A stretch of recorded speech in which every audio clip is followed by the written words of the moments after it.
Boa noite, meus irmãos. Que Jesus nos abençoe a todos nós.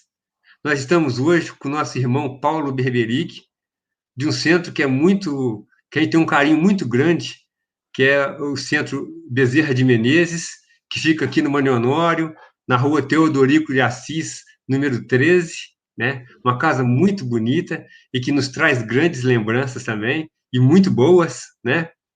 E ele vai falar sobre esse tema aí, o amor em ação. E antes da gente passar a palavra a ele, eu vou fazer uma pequena oração. Amado Mestre Jesus, nós te agradecemos por esse momento de confraternização e de aprendizado que estamos por iniciar. Te agradecemos por sabermos da importância que é aprendermos e trocarmos ideias a respeito do espiritismo cristão em todos os momentos de nossas vidas e, logicamente, participarmos dos estudos que são feitos semanalmente nas nossas instituições religiosas. Te pedimos, Jesus, que abençoe a todos nós aqui presentes, que abençoe os nossos familiares, os nossos lares, as nossas instituições religiosas, aqueles irmãos que estão em nossos pensamentos, que abençoe também os nossos governantes, a nossa cidade, nosso Brasil e o nosso mundo.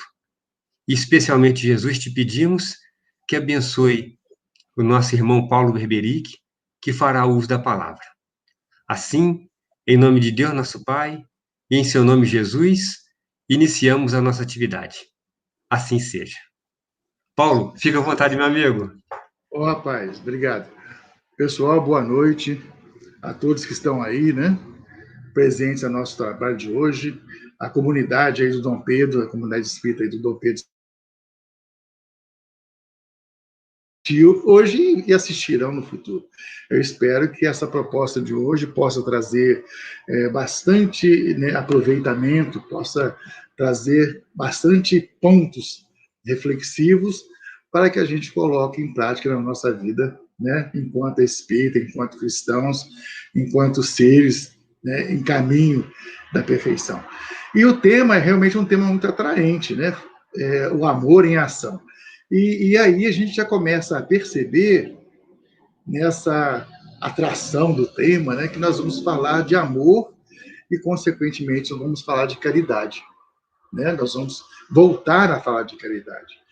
E, embora seja um trabalho muito repetitivo, né, falar de caridade, né, como é mesmo o lema do Espiritismo, né, fora da caridade não salvação. Então, às vezes, as pessoas acham repetitivo.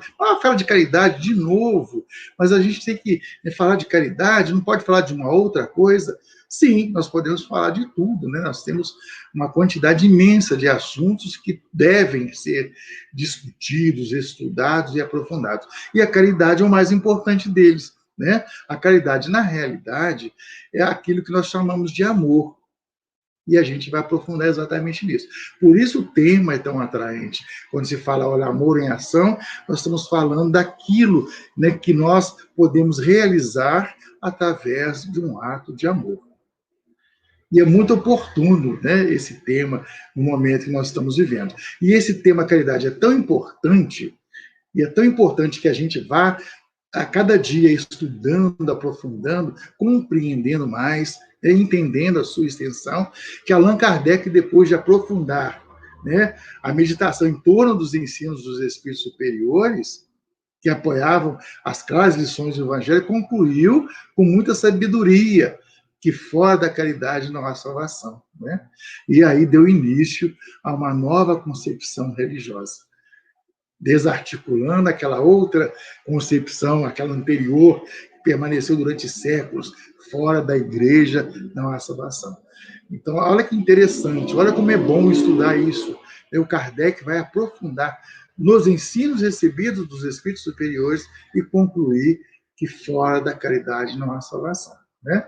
Mas será que nós compreendemos a importância da caridade? Será que nós compreendemos, né, o seu alcance? Será que nós sabemos, conhecemos o alcance da caridade? Então a gente tem que partir de onde saiu essa palavra caridade. E essa palavra caridade vai surgir no século IV, quando São Jerônimo vai traduzir, né, a Bíblia, que é a chamada Vulgata, vai traduzir aquela parte grega, principalmente as cartas de Paulo, e ele vai traduzir a palavra ágape, que surge várias vezes no Evangelho, pela palavra caridade, né, do latim. Então, o termo ágape, a palavra ágape, né, a palavra ágape, que aparece no Novo Testamento, muitas vezes falada por Paulo, e ele vai, então, São Jerônimo vai procurar um verbo que mais se adeque naquela palavra, que significa atos de bem, atos de amor, né? Então ele vai buscar a palavra caritas, do latim. Caritas, que vem de caro, de uma coisa valorosa. Caritas, caro, caridade, né? Caridade, então, significa o amor incondicional. É o ágape, tantas vezes falado, tantas vezes cantado, tantas vezes escrito lá no Novo Testamento, né, nas cartas de Paulo. Então, na realidade, a caridade é esse ágape, que é um amor incondicional.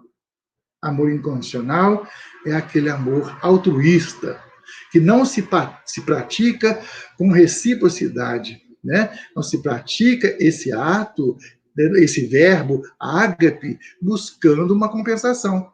Né? É um ato, uma prática com reciprocidade, pois não faz nada por algo em troca. E isso aí significa que caridade, então, é o verdadeiro amor de Deus. No popular, nós podemos dizer amar ao próximo, agir por pura caridade. Né? Aquilo que se oferece a alguém, um favor, um benefício, e isso é fazer caridade. Então, isso vem, né, desconstruir aquela concepção que ainda a gente traz, muitos de nós ainda trazemos, né, mesmo sendo cristãos, que a caridade é o ato de doar alguma coisa, é a esmola. Você doa uma esmola àquele que te estende a mão e você está praticando a caridade. É isso que nós entendemos. Né? Que a caridade é aquele ato, é o ato de se doar algo àquele que está em estado de vulnerabilidade, ou aquele que está passando por um momento difícil e te estende a mão, buscando um alimento, buscando uma moeda, né? Buscando um remédio. Mas, na realidade, não é isso. Né? Não é isso. A caridade vai além. Por isso que essa palavra caritas, e bem que traduz bem o ágape, né, tem uma extensão tão grande. Caridade não se restringe somente aos atos de filantropia, não existe somente, né, nos atos de doação de uma esmola ou de uma coisa material. Né? Ela vai além, ela é um ato, a caridade é um ato de bondade, é um ato de compaixão. Né? Isso aí nós chamamos de caridade. O que significa que a caridade implica que o fim de todas as ações nossas seja o amor. Em todas as nossas ações. Veja como é que isso vai mudar a concepção. Né? Então, a caridade, que era restrita à doação, passa a ser todos os atos nossos, com aqueles que estão do nosso lado. Tudo aquilo que nós fazemos é em prol de alguém. Tudo aquilo que valoriza aquele que está do nosso lado. Então, a caridade vai muito mais além. Por isso, nós estamos falando do amor em ação. Muito bem. E aí, Jesus não vai nos apresentar no seu evangelho a caridade como o mecanismo da nossa autoiluminação.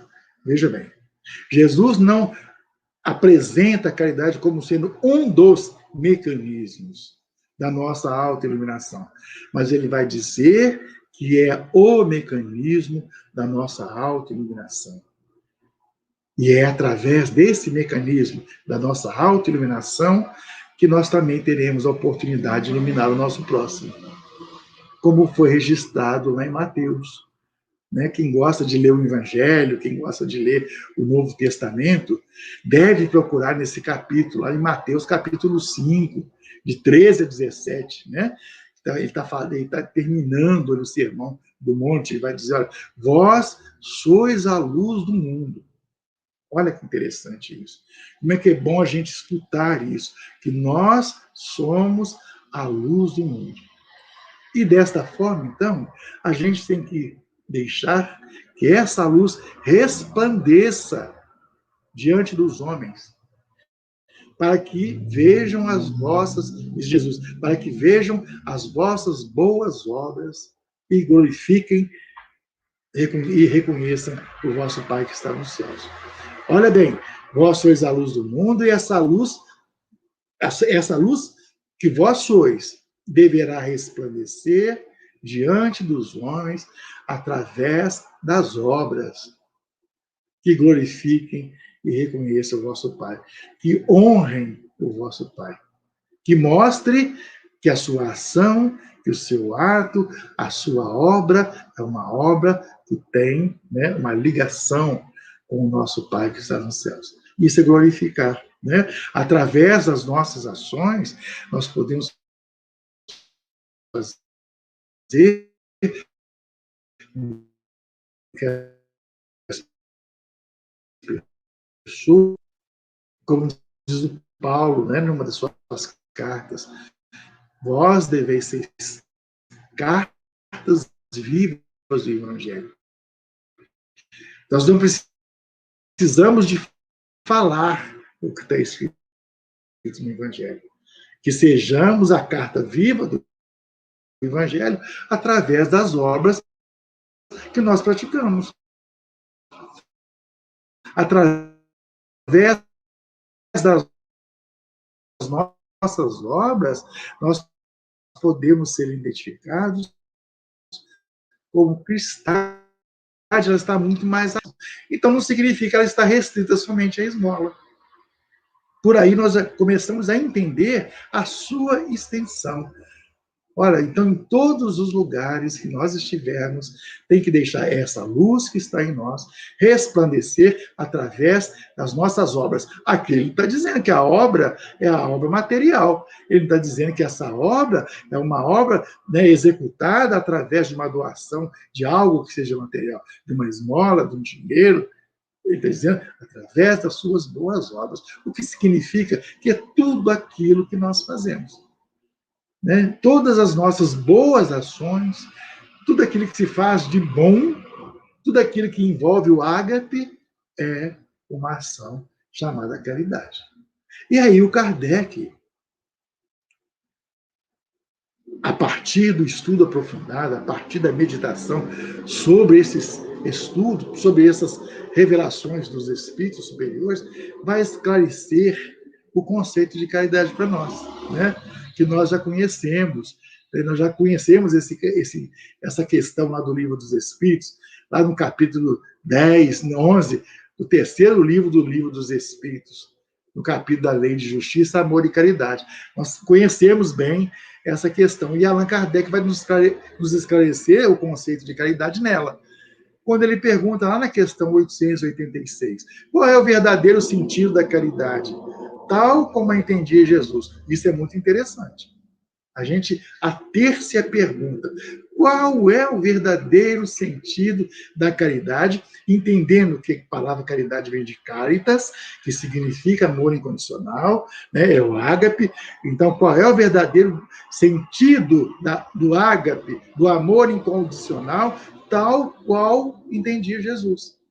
Não é como entendiu o fulano, o Beltrano, o cardeal, o filósofo, o papa da reminiscência, os papas. Né?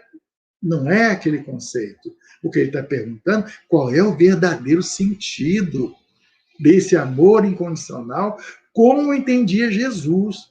Não é como entendia os homens. Não era segundo a interpretação das pessoas, mas segundo como entendia Jesus, de que forma Jesus entende o verdadeiro sentido da caridade, do ágape, do amor. E aí os Espíritos vão responder com muita sabedoria. Benevolência para todos, indulgência para com as imperfeições dos outros e perdão das ofensas. Olha que aí já mudou. né, a dimensão da caridade. Ela já não está mais restrita ao ato de doar alguma coisa, a esmola, a doação, né, material, mas ela significa atos de benevolência, atos de natureza boa, atos, né, benévolos, atos que trazem a alguém, né, que levam para alguém a bondade, que é praticado com boa vontade, com sentimento. Não é simplesmente você doar alguma coisa a alguém que te pede, mas o seu ato de doação tem que estar envolvido também no sentimento. Olha como é que aprofunda muito mais. Então não é só dar uma sacola, uma cesta básica, não é só comprar uma receita de remédios, não é só financiar alguma coisa. Sim, isso são atos de bondade. Mas melhor seria se esses atos de bondade estivessem sendo acompanhados pelo nosso sentimento. Lembra lá da viúva que deu aquelas moedinhas? E que aí os discípulos criticaram, meu Deus, aquela viúva dando só aquilo, né? E Jesus fala, na realidade, a doação dela foi muito maior. Por quê? Porque ela acreditava que aquela doação pudesse fazer a diferença. E imagina o sentimento que ela aplicou naquela doação dela. Ela deu pouco, deu aquilo que tinha, acreditando que aquela doação pudesse fazer a diferença. Isso é o sentimento, né? Então, quando doamos, eles têm que estar envolvidos no nosso sentimento, na nossa boa vontade. E são os atos de benevolência. Então, olha lá, um dos fatores importantes do conceito de caridade, segundo Jesus entende, que tenha no ato de caridade a benevolência, né? O ato de boa vontade, o ato de tolerância. Aí depois vem a indulgência, que é um outro fator importante, um outro componente importantíssimo no ato de caridade. A indulgência, que nada mais é do que a compaixão, né? É um ato de bondade que tem a compaixão acompanhando. Esse ato de indulgência e de bondade, ele existe a partir de um sentimento de alguém. Qual o sentimento? O sentimento de querer ajudar. É um sentimento de misericórdia, é um sentimento de piedade, é um sentimento de altruísmo, é um sentimento de empatia, que significa aquela capacidade psicológica daquele que está observando, né, aquele que necessita. Então, é aquela capacidade psicológica para sentir o que sentiria uma outra pessoa caso estivesse na mesma situação. Como que você se sentiria se você estivesse na situação daquela pessoa que te estende a mão? Ou daquela pessoa que precisa de ser, né, envolvida pela sua misericórdia, pelo seu sentimento de altruísmo, de empatia. É você olhar para o outro e se colocar no lugar dele. E de pensar como você gostaria que o outro te tratasse se você estivesse no lugar dele. Então, olha que componente importante este também, né, da caridade. Benevolência e indulgência. E a gente vai ver várias vezes no Evangelho de Jesus, né, a palavra misericórdia, compaixão, que é exatamente isso, que significa esse sentimento de indulgência, significa a sua capacidade psicológica de compreender o que o outro está sentindo, né? De se ver naquele lugar, de saber o quanto aquilo dói. Isso chama-se sentimento, né? Não é que você vai querer estar no lugar dele, mas você vai entender, você vai compreender quando você se colocar naquele lugar ali. Como eu gostaria de ser tratado? O que eu gostaria de receber se eu estivesse no lugar daquela pessoa? Muitas vezes não é um bem material, né? Muitas vezes nós necessitamos de atenção, nós necessitamos de um carinho, de um acolhimento. Olha como é que a caridade é extensa. A indulgência não é só você doar. A indulgência não é você doar algo de material, mas é você sentir, é você acolher àquele que tem dificuldades, né? E o perdão. Então, são esses três componentes importantíssimos que nós precisamos de compreender. Trabalhar detidamente cada um desses componentes, a benevolência, a indulgência e o perdão. O perdão é extenso, né? Talvez seja aí o ponto onde a gente fica mais agarrado na prática da caridade. Olha, a caridade, lembrando, ela é o mecanismo da nossa autoiluminação. Para que a gente se auto-ilumine, a necessidade que nós sejamos benevolentes, sejamos indulgentes e que pratiquemos o perdão. E talvez seja aí que a gente fica mais, né, mais detido, fica detido aí, meu Deus do céu, eu posso ser benevolente, eu posso ser indulgente. Mas se eu fizer as duas coisas, se eu praticar os atos de benevolência, se eu for um sujeito indulgente e não perdoar, aí vem aquelas questões, né, que a gente começa a complicar. Eu sou um sujeito que doa, eu sou um sujeito que acolhe, eu sou um sujeito, né, que desenvolve a empatia, a misericórdia, a tolerância, mas eu não perdoo. É muito complicado, né? Então, talvez seja aí que nós estejamos ainda agarrados, detidos, né? E aí então, a gente vai lembrar, claro que o perdão, né, necessita de ser estudado, de ser compreendido, de ser exercitado. Não é uma situação, né, comum. Né? Não é comum você sair perdoando a todos os momentos, né? Você pode ser indulgente e benevolente em todos os momentos da sua vida, mas o perdão já é mais difícil. E nós sabemos disso, né? Não é fácil você se desvincular do seu agressor. Não é fácil você se desvincular das ações que te machucaram. É muito complicado, né? E a gente fica detido nele, muitas vezes ali, porque nós não temos ainda as condições necessárias. Nós não temos ainda, né, o desenvolvimento capaz de perdoar o sujeito de primeira. Então, se alguém lhe ofendeu e pede perdão, você pode até perdoar, mas não vai esquecer. É aquela situação que a gente sempre conta, né? Casos que a gente conta, são situações que a gente aponta quando a gente fala de perdão. E você imagina que alguém fira o outro com uma lâmina, com uma faca, esfaqueia alguém. Então você vai, o sujeito vai, enfia a faca na barriga, no corpo do sujeito e vai embora. E deixa aquele sujeito ali. Aí, supondo que aquele sujeito vai, né, se curar, vai sobreviver àquela situação. E que depois o agressor vá pedir perdão àquele que foi a sua vítima, foi a vítima do seu ato violento.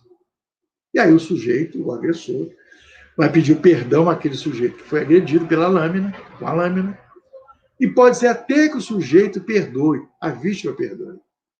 Mas, né, pode ser até que a ferida feche. Mas a cicatriz permanece.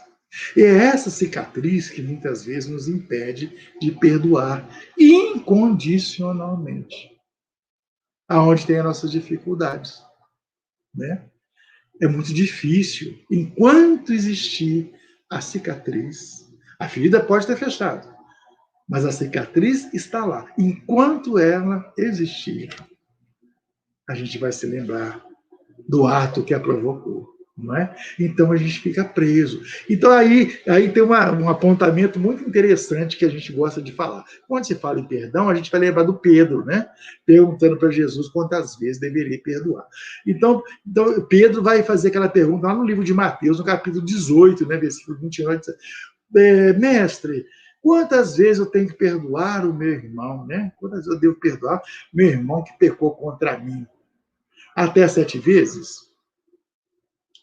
E o Pedro vai perguntar isso para o mestre, achando que está fazendo uma vantagem danada, né? 7 vezes. Por que ele está achando que ele está fazendo uma vantagem danada? Porque os rabinos da época de Jesus apontavam que o perdão deveria ser concedido 3 a 4 vezes só, no máximo. Esse era o pensamento daqueles rabinos da época. E aí o Pedro vai perguntar para Jesus, ele imagina assim, eu vou dar uma certa vantagem, né? Vou colocar um pouco mais, porque aí eu devo estar, né, perguntando certo. Porque se os rabinos dizem que pode conceder 3 a 4 vezes só o perdão, 7 deve ser um bom número. Muito bem. E aí Jesus vai responder daquela forma que nós conhecemos, né?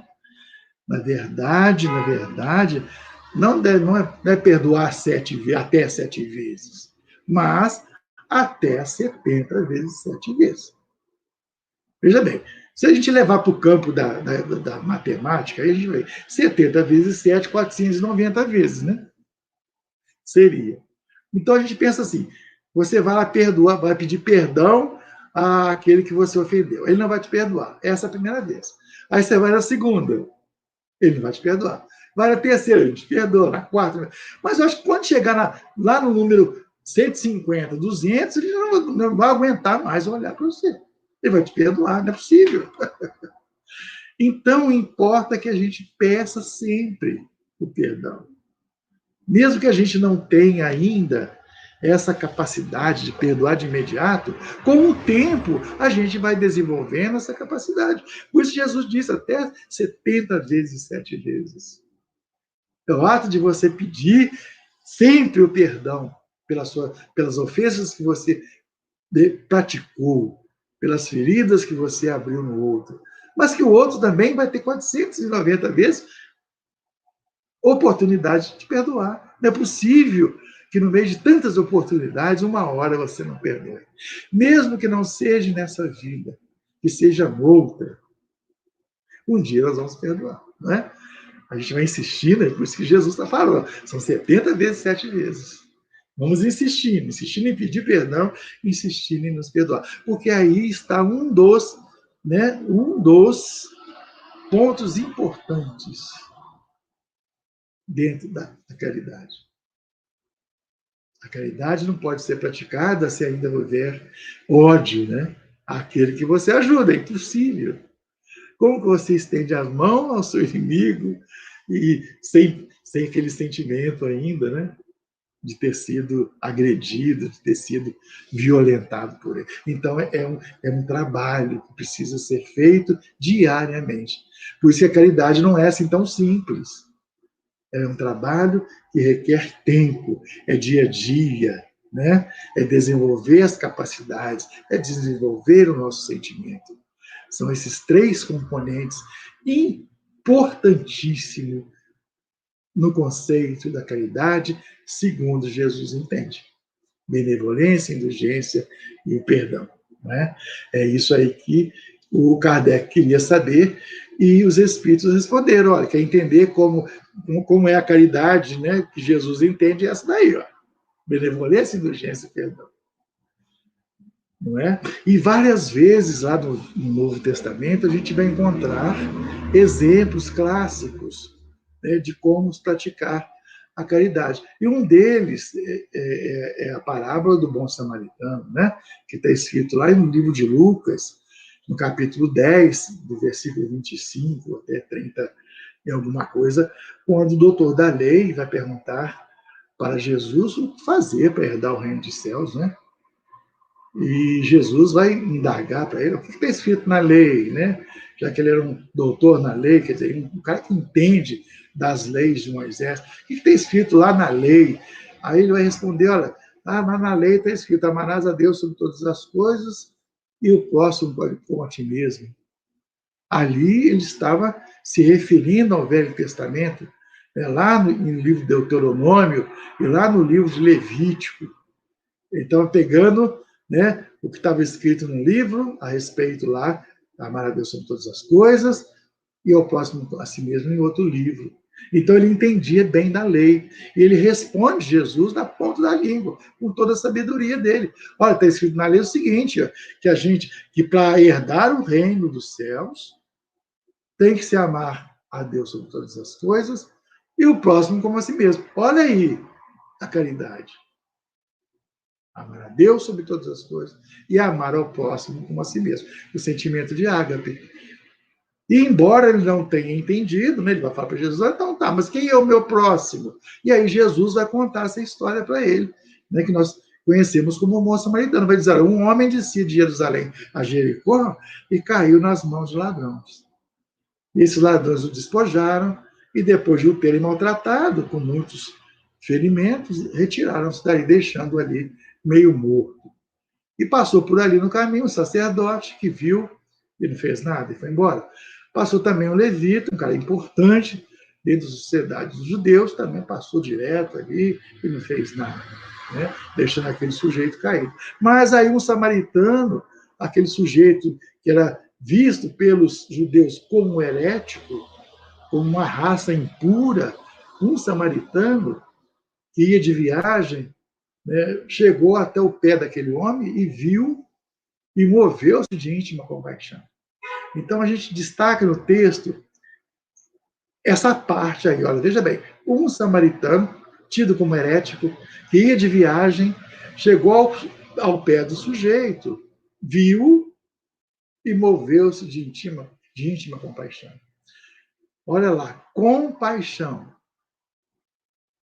O que é a compaixão mesmo? Indulgência, que é um dos componentes da caridade.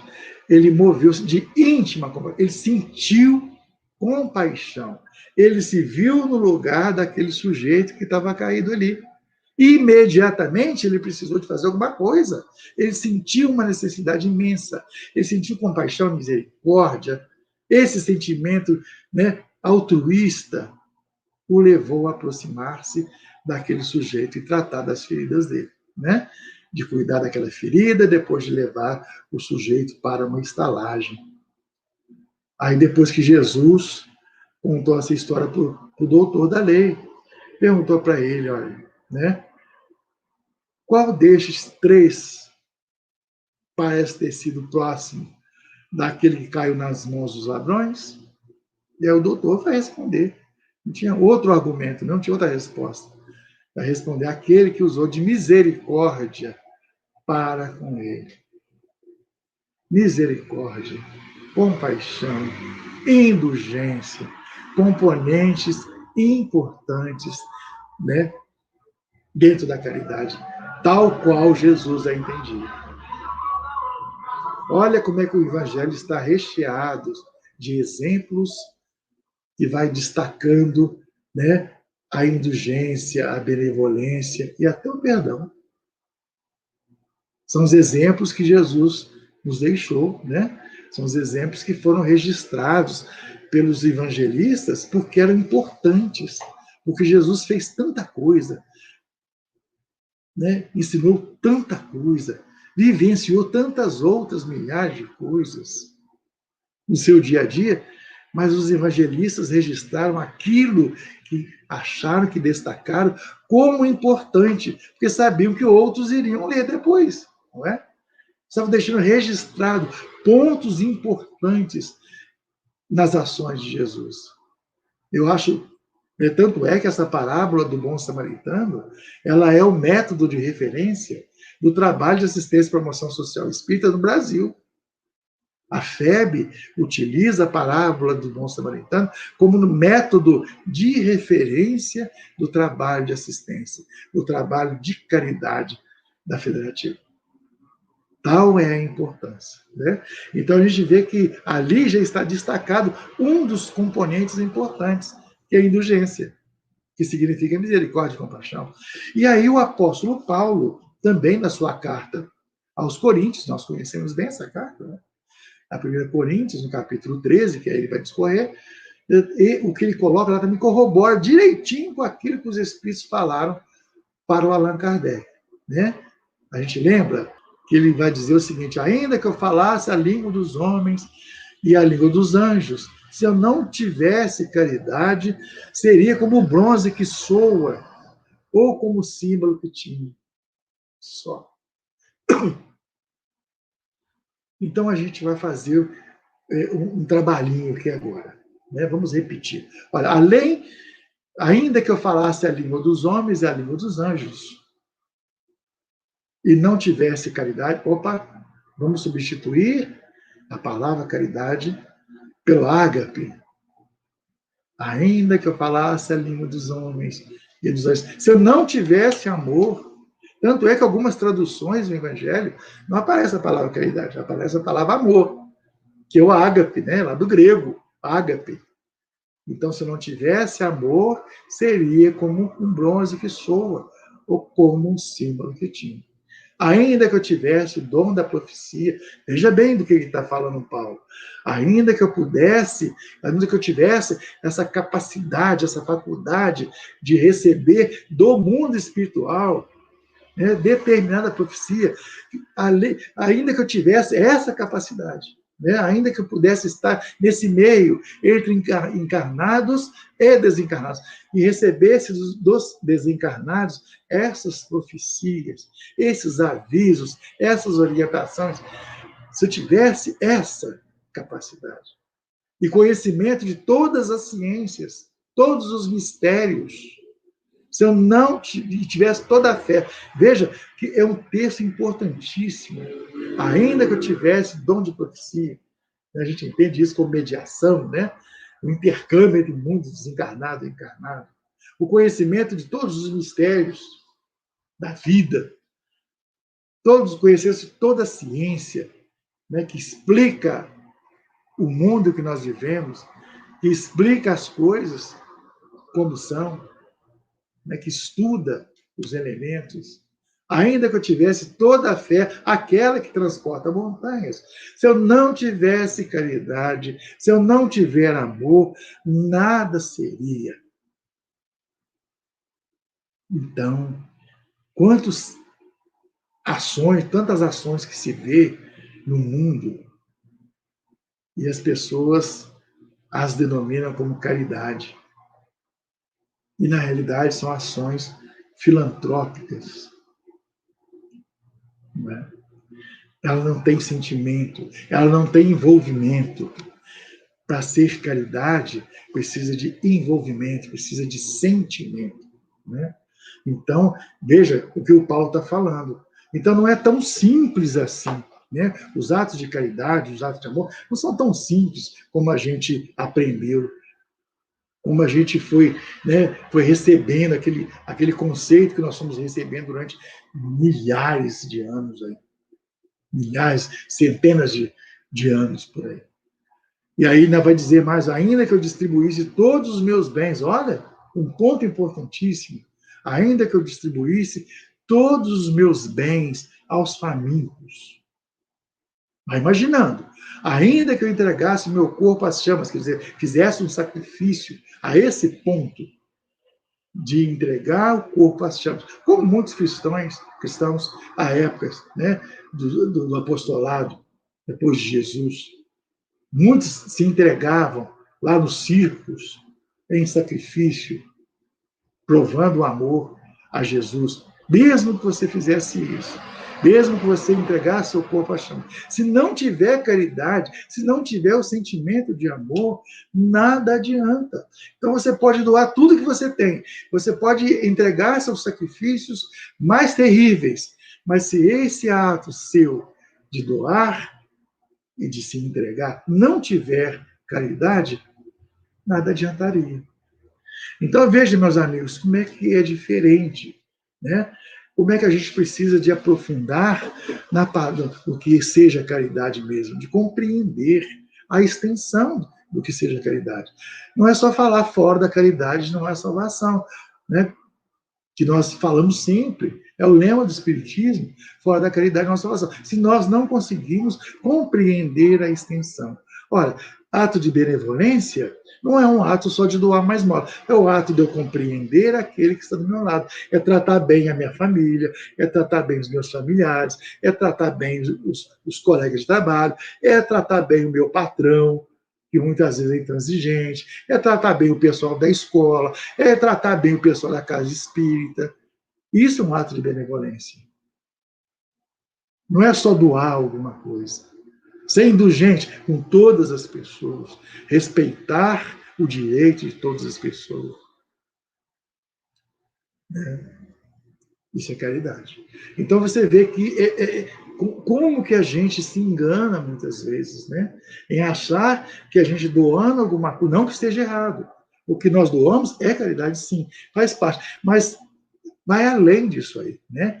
A gente precisa de compreender que nós podemos ser caridosos com as pessoas, né? Sem necessariamente ter que doar alguma coisa material para ela. Nós podemos doar o nosso entendimento, a nossa atenção, o nosso respeito. Podemos ouvir, acolher. Caridade é um trabalho que se faz de coração para coração. Não tem como ser diferente. É o que o apóstolo Paulo está dizendo, né? É uma coisa que se faz e que tem que se estar envolvida no sentimento. O ato de doação, seja de qual doação for, se for uma doação moral, se for uma doação material, precisa de ter sentimento. Então, a caridade ela é uma ação, né, praticada de coração para coração. Não é só você dar um alimento.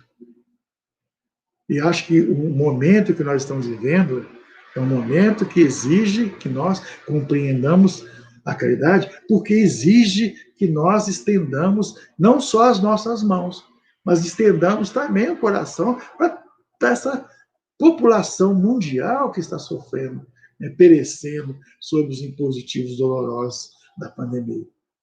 As pessoas estão estressadas, as pessoas estão depressivas, as pessoas estão ansiosas, as pessoas precisam de palavras que as fortaleçam, que as aconcheguem, que as renovem, que as fortaleçam. E a doutrina espírita, ela existe para isso, para consolar e fortalecer, através dos nossos atos de caridade. Não é isso? Então é isso que o Paulo está falando, né? Que a caridade ela tem que ser praticada com sentimento. E aí no final desse texto dele lá da carta de Coríntios ele vai dizer: agora, portanto, permanece da caridade, que a caridade é uma das 3 virtudes importantíssimas, né? A fé, a esperança e a caridade são as 3 virtudes importantíssimas e que no meio que entre as 3 a caridade ainda é maior. Por que ela é maior? Porque ela é o amor. Ela é o ágape. Né? Então, fé, esperança e caridade. Ela é a maior. Porque ela existe, né? Ela existe para acolher o outro. Não é só uma questão de você acreditar e ter a fé, ou de ter esperança do verbo esperançar. Né? De você aguardar coisas melhores, de você desejar coisas melhores. Mas é o ato presente, é o amor na sua vida. Então, ele é o mais importante. Todos os atos nossos têm que estar, né, ligados ao amor. Todos os atos. É isso que o apóstolo Paulo fala. E aí, meus amigos, diz o Emmanuel, né, que, aliás, o Emmanuel, Caritas, lá no Evangelho segundo o Espiritismo, no capítulo 13, que há várias maneiras de fazer a caridade, né? Que muito dentre nós confundimos com esmola. E a Caritas vai dizer, olha, a caridade, ao contrário, liga o benfeitor ao beneficiado e se disfarça de tantos modos. Veja, a caridade, ao contrário, liga o benfeitor ao beneficiado e se disfarça de tantos modos. Então, se liga o benfeitor ao beneficiado, existe um sentimento. Aquele que doa, aquele sentimento daquele que doa e o sentimento daquele que recebe. Então, a gente pode falar que a caridade ela é uma via de mão dupla. Toda vez que nós fazemos alguma coisa para alguém, nós também estamos recebendo. Não é assim? É assim, sim. Né? O bispo de Argel, também lá no Evangelho segundo o Espiritismo, no capítulo 11, vai dizer assim, olha, é na caridade que deveis procurar a paz do coração. Olha, então se nós estamos em aflição, se nós estamos vivendo momentos conturbados, vamos praticar a caridade, que aí, nessa prática, a gente vai estar também trazendo para nós a paz do nosso coração aflito. Né? Lembra do dano que se recebe? Está escrito lá no Atos dos Apóstolos? Há mais felicidade em dar do que receber. É isso que ele está dizendo. É uma via de mão dupla. À medida que eu dou, eu recebo também. Então, se eu estou vivendo um momento de aflição, um momento de conturbado, um momento em que estou envolvido em sentimentos negativos e em situações perniciosas, procura fazer algo de bom para alguém. Como diz a Joana de Ângeles, faz alguma coisa de bom para alguém que a sua ajuda vem. Com certeza, porque a caridade é uma via de mão dupla. E como é que a gente pode ilustrar isso? Aí nós vamos contar uma história que está lá no livro Jesus no Lar, que ilustra bem essa questão da caridade ser uma via de mão dupla. Essa história está lá no livro Jesus no Lar, né, no capítulo 16, que chama-se Auxílio Mútuo. Eu não sei se vocês já viram, né, se já conhecem essa história, mas se não conhecem, vale a pena conhecer. Procurem lá o livro Jesus no Lar, que está escrito lá no capítulo 16, escrito assim, olha, em zona montanhosa, através de região deserta, caminhavam dois velhos amigos, ambos enfermos, cada qual a defender-se quanto possível contra os golpes do ar gelado, as intempéries do tempo, quando, de repente, foram surpreendidos por uma criança semi-morta ali na estrada, ao sabor daquela forte ventania de inverno. Aí um deles fixou o olhar naquela criança encontrada e clamou assim, de forma irritadiça: não perderei tempo. A hora exige cuidado para comigo mesmo. Vamos seguir em frente. O outro, porém, mais piedoso, veja, piedade, um dos componentes da caridade, a indulgência. O outro, porém, mais piedoso, considerou: amigo, vamos salvar o pequenino. É nosso irmão em humanidade. Não posso, diz o companheiro, bem mais endurecido. Sinto-me cansado e doente. E esta criança desconhecida seria um peso insuportável. Temos frio e a tempestade é avassaladora. Precisamos chegar à aldeia próxima sem perda de tempo. E avançou apressadamente para a frente em largas passadas. O viajante de bom sentimento, né, o indulgente, contudo, inclinou-se atenciosamente para o menino estendido ali, debruçou-se sobre ele, demorou-se ali por alguns minutos, colando paternalmente a criança ao próprio peito e aconchegando ainda mais. E depois continuou a marcha adiante, devagar, né? Menos rápido. A chuva caía gelada, metódica, pela noite adentro. Mas ele, sustentando o valoroso fardo, apertava a cada momento aquela criança contra o peito. E assim, seguindo o caminho.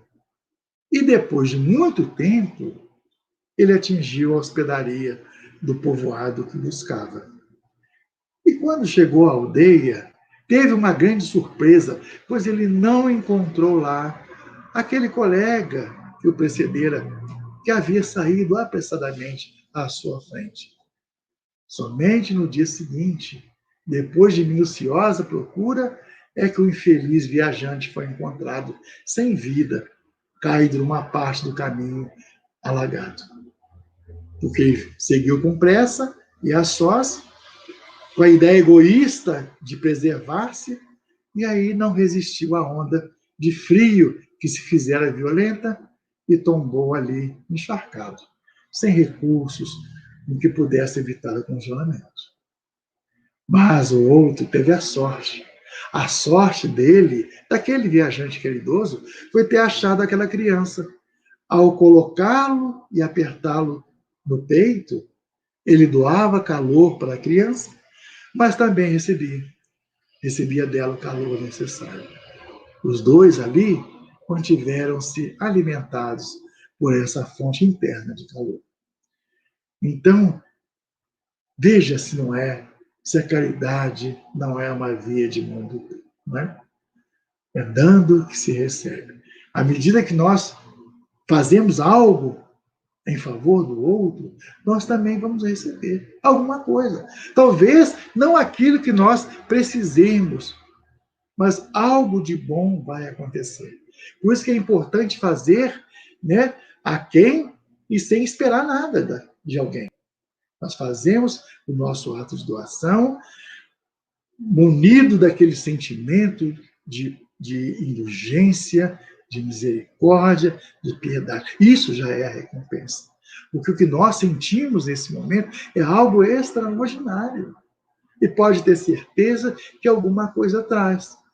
Porque nós estamos entrando em vibração com aquilo que é bom, com aquilo que é belo, com aquilo, né, que é amor, com aquilo que é caridade. Então, à medida que nós mergulhamos nessa vibração, nós já estamos trazendo para nós algo de importante, algo de bom. Na medida que somos caridosos, também recebemos a caridade. À medida que nós somos benevolentes, nós recebemos também das outras pessoas atos de benevolência. À medida que nós somos indulgentes, também seremos, né, receberemos do outro a indulgência. À medida que nós perdoamos, nós também estamos perdoados. Então, meus amigos, aí está um pouco mais, né, do que seja caridade, para que a gente compreenda, para que a gente, né, ainda possa praticar. Temos tempo de trabalhar essa caridade em nós. Temos tempo de exercitá-la em favor do outro. Então, vamos colocar a caridade, vamos colocar o amor em ação. Que Jesus nos abençoe. Muito obrigado por essa oportunidade. Tenha uma boa noite. Obrigado.